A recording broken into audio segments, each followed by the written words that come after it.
ఈ ఆలయం ఎంత విశిష్టత కలిగినది అంటే, కాశీ వాళ్ళే ఇక్కడికొచ్చి దర్శనం చేసుకుంటారంట. అంతే విశిష్టతమైనది. సో, రీసెంట్‌గా నేను, మా అమ్మగారు అయితే కుండలేశ్వరం అయితే వెళ్ళాము. అక్కడికి వెళ్ళగానే ముందు మేము వృద్ధ గౌతమి పుష్కర ఘాట్‌లో అయితే స్నానం చేశాము. ఈ లోపల ఈ ఆలయ విశిష్టత తెలుసుకుందాం రండి. కాశీ వెళ్ళిన వాళ్ళనే అక్కడ ప్రధాన అర్చకుడు అడిగారంట, కుండలేశ్వరంలో దర్శనం చేసుకున్నారా అని. అలాగే ఆయన అన్నారు, కాశీలో వాళ్ళే కుండలేశ్వరం దర్శనానికి వస్తారని అన్నారు. మార్కండేయ స్తుతిలో చంద్రశేఖర అష్టకంలో కుండలేశ్వరుని గురించి ఉంటుంది. కుండలీకృత కుండలీశ్వర కుండలం వృషవాణం నారదాది మునీశ్వర స్తుత వైభవం భువనేశ్వరం. ఈ ఆలయాన్ని చేరుకోవాలనుకుంటే మనం అమలాపురం నుంచి కేవలం 24 కిలోమీటర్ల దూరంలో, అలాగే యానం నుంచి 20 కిలోమీటర్ల దూరంలో ఈ ఆలయం అయితే ఉంటుంది.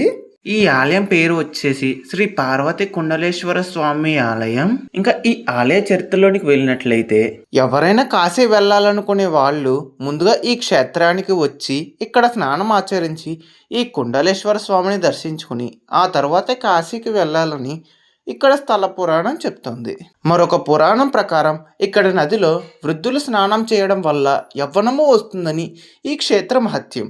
ఇది గౌతమి గ్రంథంలో 103వ అధ్యాయంలో 15వ శ్లోకంలో చెప్పబడుతుంది. బ్రహ్మాండ పురాణం ప్రకారం నారదుడు బ్రహ్మదేవుణ్ణి అడిగారు, తండ్రి గారు, ఈ భూమండలం మీద చాలా పుణ్యక్షేత్రాలు ఉన్నాయి.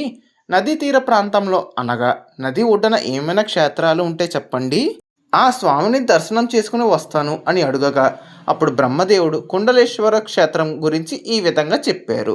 అనంతం కుండలాఫలం. ఈ క్షేత్రంలో స్నానం చేసి స్వామివారిని దర్శనం చేసుకుంటే ఈ అనంత విశ్వం ఎంతైతే ఉందో అంతటి ఫలితం వస్తుందని చెప్తున్నారు. నారదులు వచ్చి నదిలో స్నానం చేసి నదిలో ఉన్న కుండలేశ్వర స్వామిని అభిషేకం చేసుకుని మళ్ళా పైకి వచ్చి ఈ స్వామిని కూడా పూజ చేసుకున్నారని బ్రహ్మాండ పురాణం తెలియజేస్తుంది. ఇంకా అలా స్వామివారిని దర్శించుకుని ఇంకా ఇంటికి అయితే బయలుదేరుతున్నాము.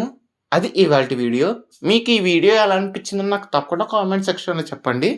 ఇంకా నెక్స్ట్ వీడియోలో కలుద్దాం.